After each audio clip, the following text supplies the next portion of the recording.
Your first step in taking out a loan is determining whether you have been awarded. Once you fill out the FAFSA and submit all the necessary requirements, you will eventually be awarded. This tutorial will help show you the steps you need to take in order to view your award letter. Your first step will be to log into Pipeline. Go to the SBCC homepage and click on the Pipeline button on the left-hand side.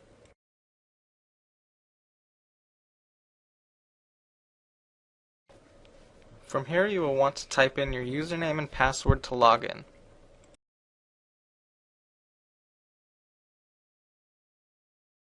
Once you're logged in, you will come to the Pipeline homepage. From here you will want to click on the financial aid link on the right column.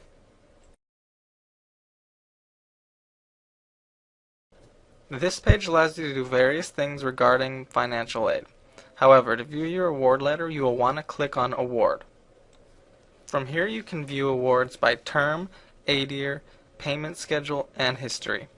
To view the most current award letter, you will want to select Award for aid year. Now you will be able to select the aid year you are interested in looking at. Select the appropriate year to see the award letter. This is the award package page. It contains general information about the terms of offer, Title IV authorization form, and the satisfactory academic policy. To view the actual awards, you'll want to click on Award Overview. This is your actual award letter. From here you can see how much you were offered in loans, and you additionally can see if you were awarded any other forms of financial aid. Lastly, you will be able to print out your award letter as well. Click on the print button on the header near the top of the page. Clicking this link will open up a cleaned up and easier to read version of the award letter seen on Pipeline.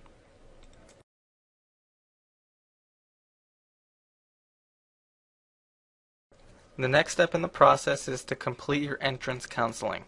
This is a quick quiz to help you understand your rights and responsibilities as a borrower. Your next step is to go to studentloans.gov. Once you are here, you will need to click on the Sign In button. In order to sign in, you'll need to have your social security number, first two letters of your last name, your birthday, and your FAFSA PIN number. Once you've entered all of the information, go ahead and sign in.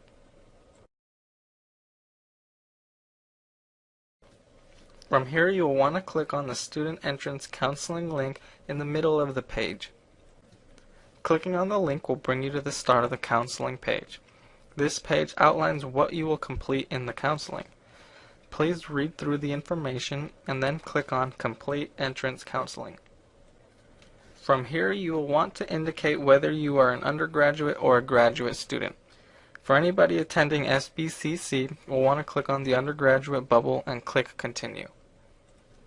This next page has more detail on what you should expect from the quiz, and it also gives you hints on how to complete it. Once you finish reading through this page, click Continue at the bottom of the page. Here you will want to put in school information. Select the school, state, and name from the drop-down menus and click Continue once you have selected the appropriate school.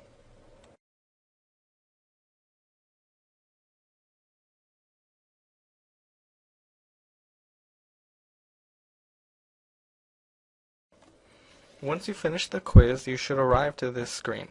If you finish the quiz and want the school to recognize it on the same day, you will need to print out this page and bring it to our office. Otherwise, the school should receive a copy within 24 hours. To print this out, simply press the print button on the right-hand side.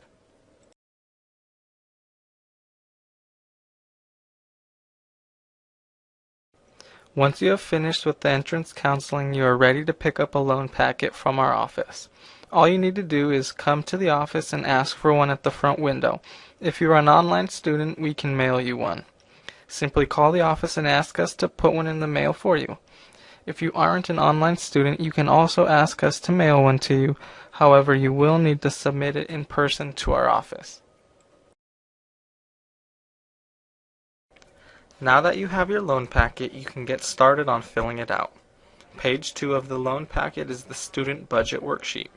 This worksheet helps you break down your income and expenses to help you better understand what your need may be. The first section asks you to identify your income. If you are employed, you will want to indicate how much money you receive monthly after taxes. Additionally, you will need to indicate any other forms of income you receive, be it from additional financial aid, from friends, or from family. Make sure you indicate money you will receive once in school if you are planning to reduce work hours while in school. Step 2 asks you to identify fixed expenses. Fixed expenses are described as expenses that don't vary much from month to month. As you can see from this list, these costs include tuition, books, rent, insurance, utilities, etc. Step 3 asks you to identify variable expenses. Variable expenses are described as expenses that can fluctuate from month to month. Many students target these expenses when trying to cut monthly costs. Things like eating out and entertainment can be adjusted or removed to allow for savings, but as you can see on this list, they include many potential costs.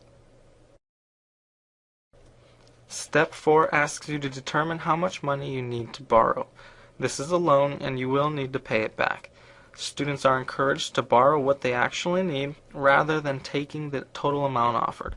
By filling out Step 4, you should be able to determine what your actual need is. If your need is greater than the amount offered, you should sit down and meet with your advisor.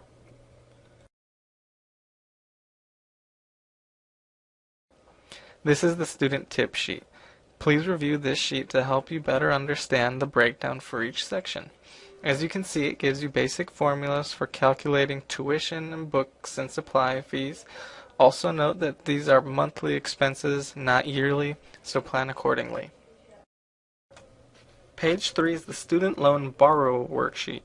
The first few questions ask you about your enrolled program as well as your expected completion date of your educational goal. You are also asked whether you have filled out a student educational plan, which is strongly recommended. If you have not, you can meet with academic counselor Eli Villanueva to do so.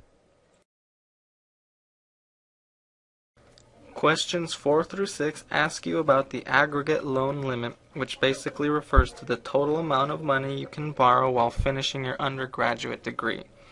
You can find these limits in the Entrance Counseling Guide for Direct Loan Borrowers booklet that came with your loan packet. The next two questions ask you to indicate whether you have previously taken any loans out and the amount you intend to take out this year respectively. You can obtain information about previous loans taken out at www.nslds.ed.gov. Question 7 has you utilize the information from questions 4 through 6 to determine how much money you have left that you could borrow in the future.